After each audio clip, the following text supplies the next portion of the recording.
Bismillahirrahmanirrahim. Para pemirsa di seluruh tanah air, episode kali ini kita akan membahas budidaya udang Paname supraintensif skala akuarium dengan sistem resirkulasi.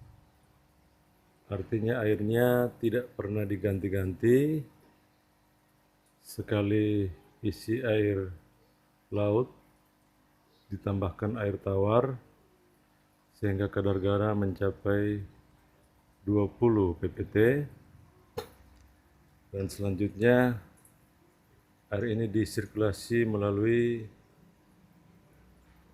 4 jenis media, yaitu media yang bersifat fisik, kemudian bersifat biologi, dan bersifat kimia. Mari kita lihat lebih dekat bagaimana medianya. Kita lihat bahwa bagian pertama merupakan saringan kapas atau dakron. Ini isinya kapas. Pada bagian ini kotoran-kotoran kasar akan disaring sehingga yang keluar itu sudah terseleksi airnya, tinggal mengandung sebagian kecil kotoran halus yang tersuspensi. Pada box kedua ini menggunakan biobal. Pada biobal ini kita hidupkan bakteri-bakteri yang menguntungkan, yaitu bakteri-bakteri nitrifikasi, antara lain seperti Bacillus dan beberapa bakteri lainnya. Kita lihat, itulah bondel biobal yang di dalamnya dihidupi oleh bakteri-bakteri yang menguntungkan. Pada bagian kedua ini diharapkan akan terjadi penyerapan amoniak yang berasal dari sisa pakan maupun hasil metabolisme udang, kotoran udang yang menghasilkan racun amoniak bagi udang itu akan dikurangi, dimanfaatkan oleh bakteri pada medium ini, sehingga air yang keluar dari sini kemudian tinggal mengandung sedikit amoniak, karena sebagian amoniak itu telah dirubah menjadi nitrat yang tidak berbahaya bagi udang. Dan kalaupun masih terdapat sisa amonium yang tidak dapat diurai oleh filter bagian kedua ini, maka selanjutnya dia akan memasuki filter bagian ketiga.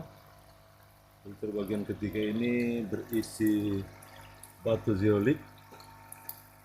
Nah, ini tergenang, dia masuk dari bawah menuju ke arah atas. Kita lihat pada bagian ini sisa-sisa amoniak yang tidak dapat diurai atau tidak dapat diserap dimanfaatkan oleh bakteri, maka akan ditangkap oleh batu zeolit.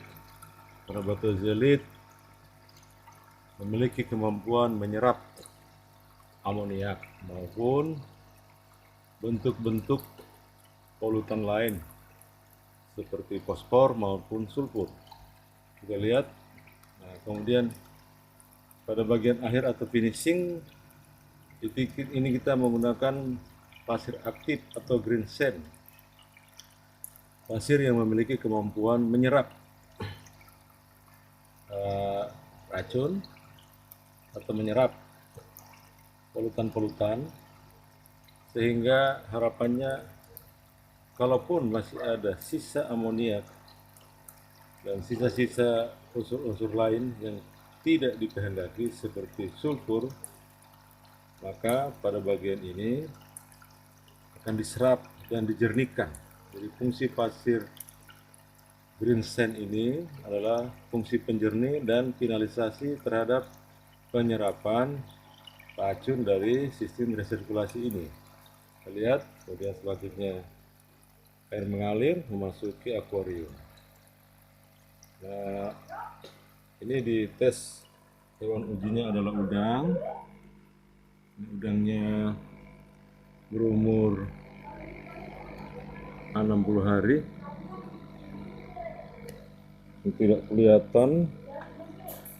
Nah, ini udangnya. Ini umur kurang lebih 60 hari. Alhamdulillah ini masih bisa bertahan hidup dan proses pergantian kulit atau molting cukup lancar. Udangnya udah sembunyi.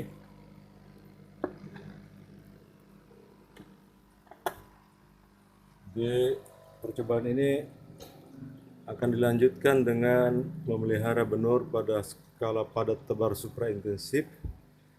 Jadi kalau supraintensif itu padat tebarnya 1 meter kubik, setara dengan 1000 ekor udang.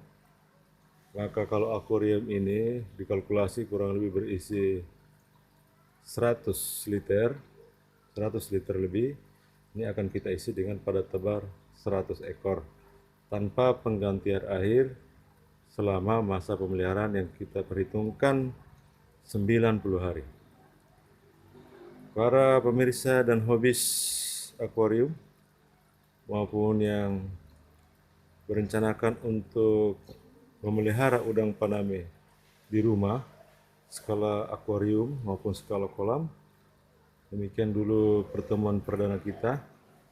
Kita akan terus update bagaimana teknologi yang terbaik, baik itu berkenan dengan kemampuan media dalam menurunkan kadar racun, amoniak dan sebagainya, maupun bagaimana perhitungan antara daya pada aerator sehingga dihasilkan kadar DO yang setara untuk pemeliharaan supraintensif. Baiklah, demikian dulu pertemuan kita pada kali ini. Insya Allah kita bertemu pada edisi mendatang. Assalamualaikum warahmatullahi